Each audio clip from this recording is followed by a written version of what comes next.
Good morning, viewer. Welcome to our Fosak TV USA. Here is the breaking news. Yes, President Zelensky says Russia is concentrating tens of thousands of soldiers for its next offensive in eastern Ladakh. Ukraine's president tells lawmakers in South Korea, we need more help if we are to survive this war. Austrian Chancellor Karl Nehammer is due to meet Russian President Vladimir Putin for talks in Moscow. Nehammer will become the European Union's first leader to meet the Russian president since the start of the war. The UK has warned of a possible use of phosphorus munitions by Russia as fighting intensifies in Mariupol. Ukraine's economy is set to shrink by almost half this year as a result of the war, the World Bank says. The bodies of more than 1,200 people have been found in the Kyiv region, says Ukraine's Prosecutor General. The UK Ministry of Defense has released a new map outlining what its intelligence says is happening on the ground in Ukraine.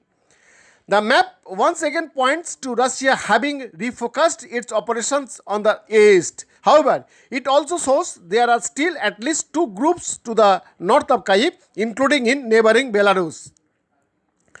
Another Russian senior official has reportedly been killed in Ukraine, becoming the latest in a string of high-ranking Russian personnel to fall since the war began 46 days ago. According to media reports, Colonel Alexander Besapavlov was commander of the 59th Guards Tank Regiment. It is unclear where or how he was killed.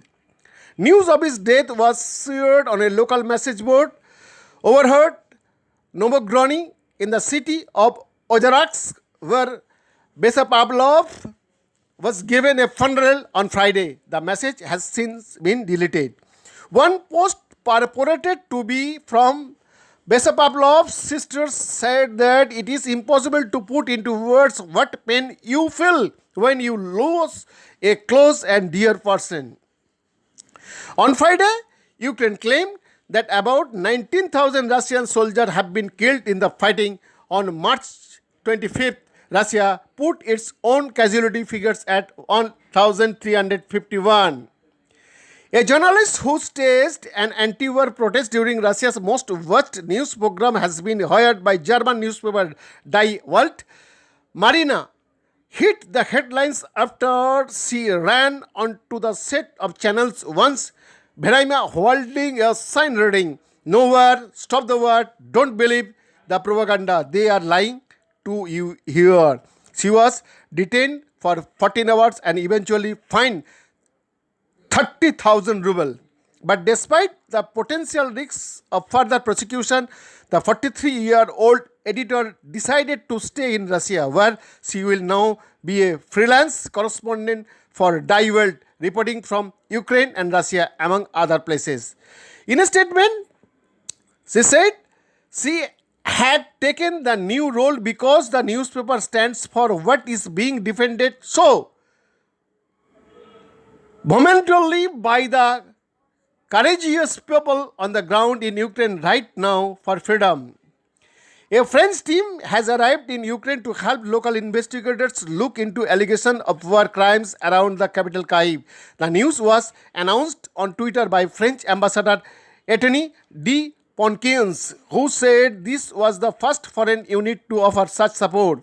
Claims of civilian killings in Bucha caused global outrage last week. Ukraine claims some 1,222 bodies were found in areas near Kyiv recently left by Russian soldiers.